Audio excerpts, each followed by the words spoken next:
Hello guys, welcome to English education. Students, आज हम पढ़ेंगे क्लास 11th की हॉर्नबिल बुक से लास्ट पोएम जिसका नाम है फादर टू सन और जिसकी पोएट हैं एलिजाबेथ जेनिंग्स।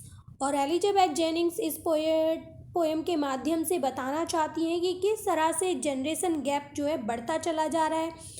यहाँ पर वो अपनी पोएम के माध्यम से बताएंगी कि एक फादर जो है किस तरह से परेशान है अपने बेटे को लेकर, किस तरह से उन दोनों के बीच मिसअंडरस्टैंडिंग हो गई है और उनके बीच जो है गैप होता चला जा रहा है। और यहाँ पर जो फादर है वो हर एक सिचुएशन को हैंडल करते हुए किस तरह से उस गैप को फिल करना चाहते हैं। तो चलिए स्टार्ट करते हैं हम पोएम को।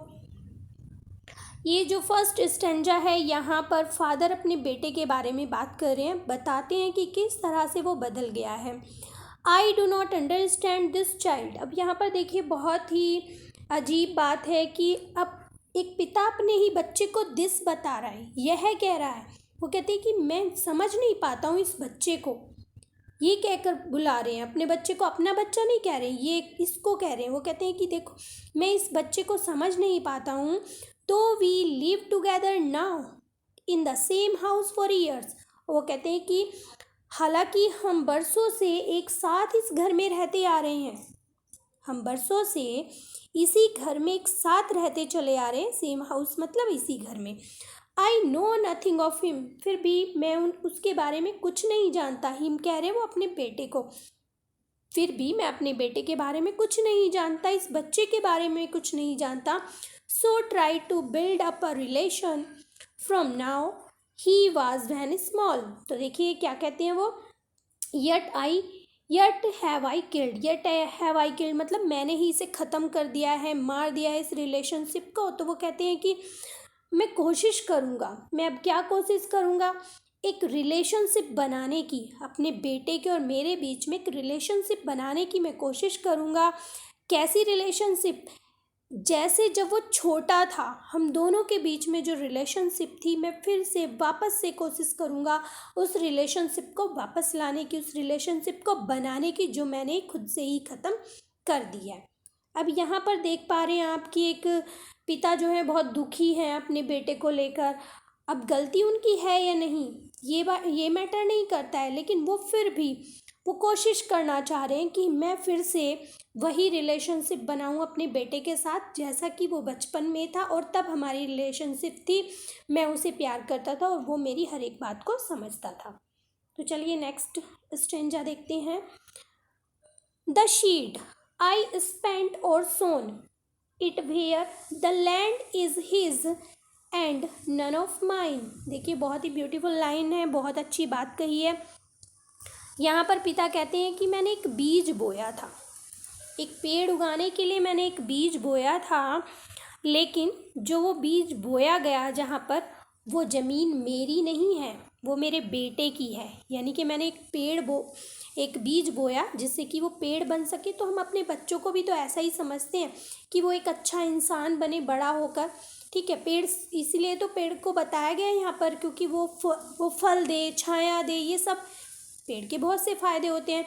तो यहाँ पर पिता जो है अपने बेटे को एक ऐसा ट्री बनाना चाहते हैं जो बहुत अच्छा हो। तो वो कहते हैं कि लेकिन वो ज़मीन मेरी नहीं है, वो मेरे बेटे की ज़मीन है जिस पर मैंने वो बीज बो दिया था। We speak like strangers there is no sign of understanding in the air. वो कहते हैं कि हम दोनों कैसे बातें करते हैं, हम ऐसे बोलते हैं जैसे कि अजनबी बात करते हैं, अजनबियों की तरह हम बात करते हैं। और हमारे बीच, एयर का मतलब है बिटवीन दैम, और हमारे बीच अंडरस्टैंडिंग का कोई चिन्ह नहीं है, हमारे बीच कोई अंडरस्टैंडिंग नहीं है। This child is built to my design yet what I loves yet what he loves I can not share. तो देखिए यहाँ पर पिता कहते हैं कि हालांकि वो बच्चा मेरे द्वारा बड़ा किया गया है, मैंने अपने हिसाब से उसे बड़ा किया है, यानी कि मेरे अकॉर्डिंग वो डिज़ाइन हुआ है, जिस तरह से मैं चाहता था मैंने उसे धीरे धीरे बड़ा किया है। लेकिन मैं नहीं शेयर कर सकता कि वो क्या चाहता है, उसे क्या चीज़ें पसंद है, मैं इस बात को शेयर नहीं कर सकता। तो यहाँ पर जो पिता है वो ये बताना चाहते हैं कि अब हमारे बीच बहुत ज़्यादा मिसअंडरस्टैंडिंग आ गई है, हमारे बीच जो एक रिलेशनशिप था उसमें काफ़ी गैप आ गया है और वो उसे फिल करने की कोशिश भी कर रहे हैं, ब्रिज बनाने की कोशिश कर रहे हैं कि किसी तरह से ये गैप जो है ख़त्म हो जाए। देखिए, silence surroundings us, I would have him prodigal. Prodigal means होता है खर्चीला, ठीक है।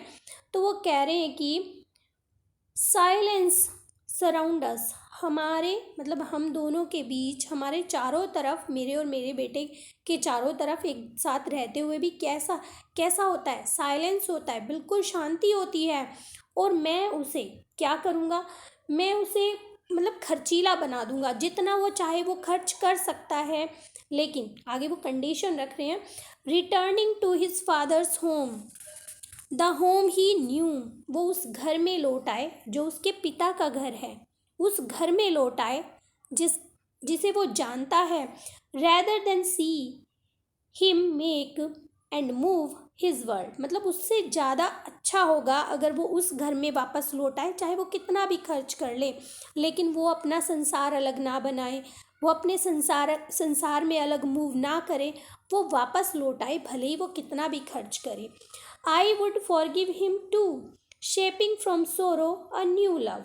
देखिए, यहाँ पर आगे पिता जो हैं वो कहते हैं कि मैं उसे उसकी गलतियों के लिए माफ़ कर दूंगा, या जो हमारे बीच आर्ग्यूमेंट्स थी उनके लिए मैं उसे माफ़ कर दूंगा, लेकिन ये जो दुख है इसको हटाकर हम क्या करेंगे, न्यू लव जनरेट करेंगे। हमारे बीच जो नया रिश्ता होगा उससे नया लव जनरेट होगा, हम एक दूसरे को अच्छे से समझ पाएंगे।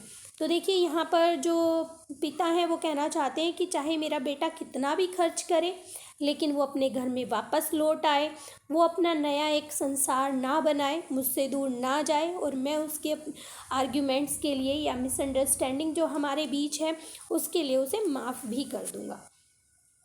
Father and son, we both must live on the same globe and the same land. He speaks. I cannot understand myself why anger grows from grief. तो देखिए, यहाँ पर इन लाइनों में जो पिता है वो क्या कहता है कि फादर को और सन को, मतलब पिता को और बेटे को, हम दोनों को एक साथ रहना चाहिए, सेम ग्लोब पर रहना चाहिए, सेम लैंड पर रहना चाहिए, हमें अलग अलग नहीं रहना चाहिए। आगे वो कहते हैं कि वो बोलता है पर क्या है, आई can not understand my self, मैं खुद ही नहीं समझ पाता हूँ मेरा बच्चा क्या बोलता है, मेरा बेटा क्या बोलता है, मैं खुद ही नहीं समझ पाता हूँ। Why anger grows from grief, अब मैं ये जान गया हूँ कि ये जो दुख है ये गुस्सा बन जाता है, ठीक है। ग्रोज फ्रॉम ग्रीफ कहा गया है किसको, एंगर को। तो कहा गया है कि ये जो दुख है ये गुस्से में बदल जाता है। आपने भी देखा होगा कि आपके पेरेंट्स कभी कभी आप पर गुस्सा करते हैं, लेकिन वो उनका दुख होता है। जब हमारे बीच बहुत और बच्चों के बीच बहुत गैप हो जाता है, हम एक दूसरे को समझ नहीं पाते हैं, तो पेरेंट्स को इस चीज़ को लेकर दुख होता है। क्यों? क्योंकि वो आपको एक अच्छा ट्री बनाना चाहते हैं, एक अच्छा इंसान बनाना चाहते हैं, लेकिन जब आप उनके अकॉर्डिंग नहीं चलते हैं, उनसे बात नहीं करते हैं, उनसे गैप कर लेते हैं और उन्हें समझ नहीं पाते, तो ऐसा होता है कि उनका जो वो दुख होता है ना, वो गुस्से में चेंज हो जाता है, वो तुम पर चिल्लाते हैं, बात करते हैं इस तरह से, ठीक है। आगे तो यहाँ पर भी जो फादर हैं वो यही बात बता रहे हैं कि मैं जान गया हूँ कि ये जो ग्रीफ है ये गुस्से में क्यों बदलता है। We each put out an empty hand longing for something to forgive. अब वो दोनों की बात कर रहे हैं, वो कहते हैं कि हम दोनों को एक दूसरे की तरफ हाथ बढ़ाना होगा, यानी कि हमारे दिल में एक दूसरे के लिए जो प्यार है उसे दिखाना होगा, हम एक दूसरे की गलतियों को भुला देना होगा और हमें एक दूसरे की तरफ हाथ बढ़ाना होगा। Longing for something to forgive, और हम दोनों के अंदर ही चाहत है कि हम उस चीज़ को भुला कर और एक दूसरे की तरफ हाथ बढ़ाएं। तो कैसी लगी आपको पोएम? आई होप पोएम आपको अच्छी लगी होगी और आपका टॉपिक क्लियर हुआ होगा। अगर आपकी कोई क्वेरी है तो आप कमेंट सेक्शन में लिख सकते हैं, पूछ सकते हैं। और अगर आपने पहली कुछ वीडियोस नहीं देखी हैं तो डिस्क्रिप्शन बॉक्स में पोइट्री का लिंक आपको, हॉर्नबिल से रिलेटेड सभी चैप्टर्स का लिंक आपको मिल जाएगा। साथ ही साथ हम स्नैपशॉट को भी क्लियर कर चुके हैं। हमारे कुछ ही चैप्टर यहाँ पर रह गए हैं। अगर आप उन सभी वीडियोस को देखना चाहती हैं तो आप चैनल को सब्सक्राइब कर सकते हैं। वीडियो अगर आपको अच्छी लगी है तो आप एक लाइक ज़रूर करें। तो मिलते हैं अपने नेक्स्ट टॉपिक में, तब तक के लिए बाय बाय।